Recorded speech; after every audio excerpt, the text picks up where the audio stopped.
冇啲特別嘅老師令你特別難忘？有啊，其實我諗好多人諗老師咧，就真係諗咗一個老師。但係我回想起咧，我嘅學習過程裏邊咧，我嘅小學校長係令我好感動嘅，因為呢個校長咧，佢係好所有嘢都好親力親為啦。咁喺學校裏邊咧，其實小一至小六嘅學生，你可想而知係好多人嘅。但佢每一個學生咧，佢都好似每一個都記得你哋咁喎。起碼我自己係咁樣覺得啦，當時嘅我。咁佢會好關心你啦，同你嘅家長傾偈啦。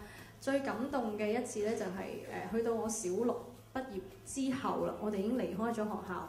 就係嗰一年嘅暑假咧，校長因為好掛念我哋人，佢就邀請我哋所有人去佢屋企嗰度同佢傾偈，即係同我哋傾翻過去6年喺佢嘅學校裏邊有啲咩好難忘嘅時刻啊，有啲咩好開心嘅經歷啊。咁我呢個校長咧係好多人會覺得教師啊教育係一份工作嚟嘅啫，但係我喺呢個校長身上面體現得到，其實佢真係真心好喜歡教學，好想將好多好好嘅嘢去交俾大家。我係喺呢個校長身上面咧，李華新校長身上面咧學識咗，其實教育真係一件好有意思嘅事。教育係無止境嘅，甚至乎學生離開咗你身邊，你都一樣會記掛住佢，一樣會好想祝福佢嘅前途。咁喺呢一位校長深深咁樣感動咗我，覺得教育工作好有意思嘅。咁你頭先就講你細個嘅時候就有過度活躍，同埋你中意體育嘅。咁你喺老師面前，咁你又會扮一個係乖啲嘅學生啦，定係曳啲嘅學生嘅？我會評價我自己為乖中之曳啊，係啦。咁其實我都乖嘅，即係我係喺乖嗰個範疇裏邊嘅。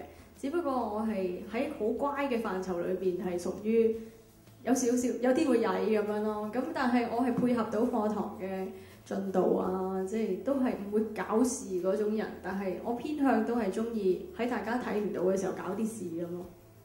咁你有冇試過俾你笑，又或者你笑下人哋咁樣？我嗰個年代咧，同大家相距好遠啊！我曾經就係試過2年班嘅時候咧，就係因為有個老師佢特別留意我咧，佢就發現我成日係古靈精怪嘅，雖然冇出聲，不過成日古靈精怪咁樣。咁佢就有試過罰我啊！咁當年仲可以有呢種刑罰嘅，而家唔得㗎啦。咁當年佢罰咗我全年咧，就係企喺度上課，冇得坐低嘅。咁全年任何嘅課堂都係企喺度去上課。個目的咧就係佢要睇到我企喺度，雙手係即係俾佢見到啦，即係冇古靈精怪咁樣。咁咧其實年紀少少嘅我咧，呢一個懲罰都幾嚴重嘅，即係覺得哇好醜啊！俾老師咁樣去罰，咁好擔心啊！即係自己我係咪被標籤為一個壞學生咧？咁樣。係都有傷心嘅，咁幸好咧，我嘅同學都好純品，即係冇因為呢件事歧視佢啊，曳佢，咁冇咁樣標籤我啦，咁都即係小息嘅時候啊，或者其實都仲係同平時一樣咯。咁呢樣嘢都令到我深深咁體會到咧，其實所有嘅學生咧，其實喺一個群體裏邊咧，係好需要大家接納嘅，尤其是你眼中覺得好奇特嗰啲學生，或者係佢被標籤咗為一個壞學生咧，其實更加需要多啲嘅關心啊！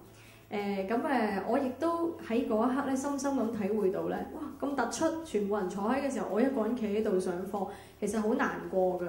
但係幸好啦，我身邊有好多好朋友咧，佢哋都覺得好辛苦啊，係嘛？得閒同我揼下隻腳啊，咁樣即係好似好憐惜我受到懲罰咁樣咧。咁我好細個就覺得我哋所有人都係生活喺一個群體裏面，接納啦，同埋多啲嘅關懷係真係令到大家都會好好多嘅。如果你真係唔做歌手，有冇諗過會做即係從事老師呢個行業呢？我細個嘅時候都想同大家分享喺大家寫嘅，即定寫過我的志願嘅，係嘛？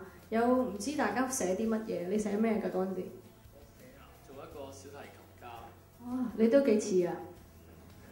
似就得㗎啦，係咪？你咧？我想做工程師。工程師，好長頭髮呢個工程師。跟住你咧？會計師。會計師。我細個嘅時候咧，即係填我的志願嘅時候咧，可能我真係太活躍，我寫咗各行各業落去咯。我細個嘅時候係決定唔到，亦都覺得人生係可能性好多啊，所以我好想將來大個咗有機會嘅話，乜嘢行業都去做下，乜嘢嘅即係職業亦都無分高低，無分話乜嘢嘅社會地位。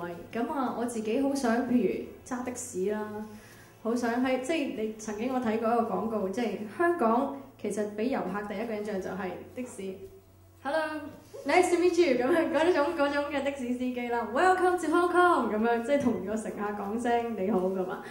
咁好想做又試下做茶餐廳嘅，譬如伙計啊，咁樣插支筆喺度食啲咩啊咁但係而家茶餐廳都用電腦落單啦已經。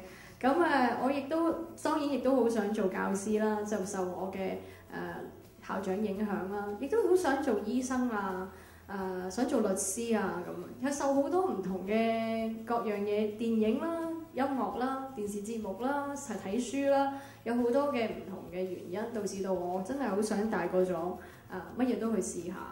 頭先你咁講咧就係05年出道啦，咁你憑住好多首流行曲咧就拎咗好多獎啦。咁但係1年到嘅時間你就結婚生仔，咁你會唔會覺得驚人係會受到影響啊？呢個都係幾多人關注嘅其中一點嚟嘅。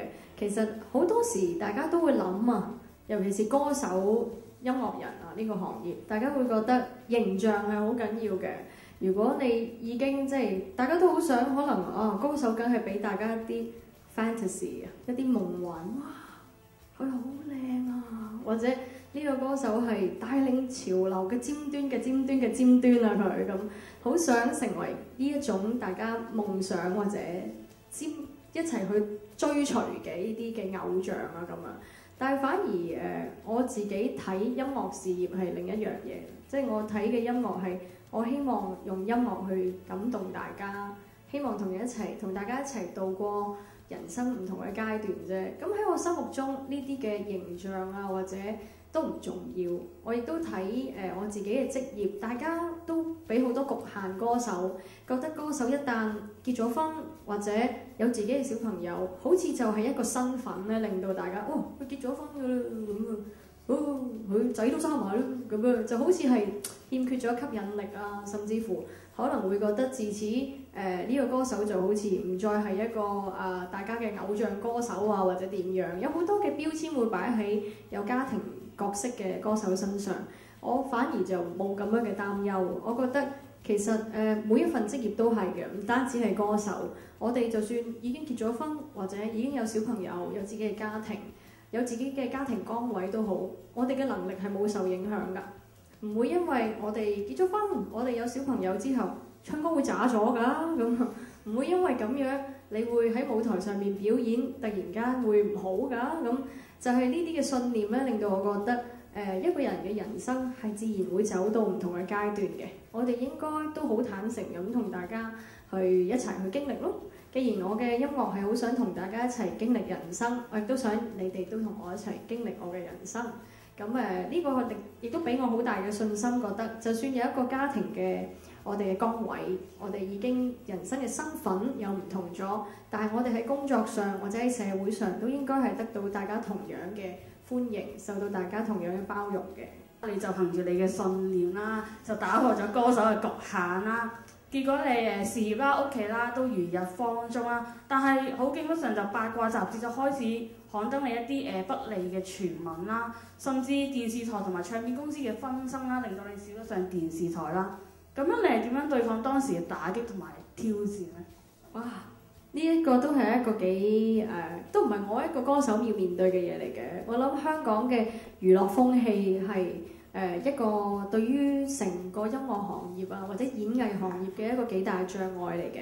我唔知道大家有冇即係好追看娛樂嘅新聞啊或者八卦嘅雜誌啊咁啦，但係我自己入行嘅幾年間都覺得其實我哋普遍所有嘅歌手都係受住好多嘅一啲呢一類抹黑式嘅報導嘅壓力啦，咁亦都唔係我自己一個人嘅，咁我自己就係以好阿 Q 嘅精神去面對嘅。咁當然當中啦都有試過係真係被打敗啦，即係會覺得唉好慘啊，即係覺得好無辜啊，好受害啊，都有呢啲嘅經歷嘅。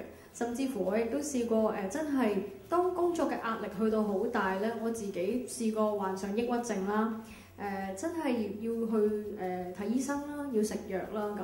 呢一啲嘅經歷咧，當時當然就係覺得好痛苦啊！有邊個想無端端會患上一啲咁嘅即係情緒病啦？咁你唔好話情緒病啦，我無端端話喂，俾啲感冒你啊，你會唔會想要啊？你都唔會想要啦，係咪？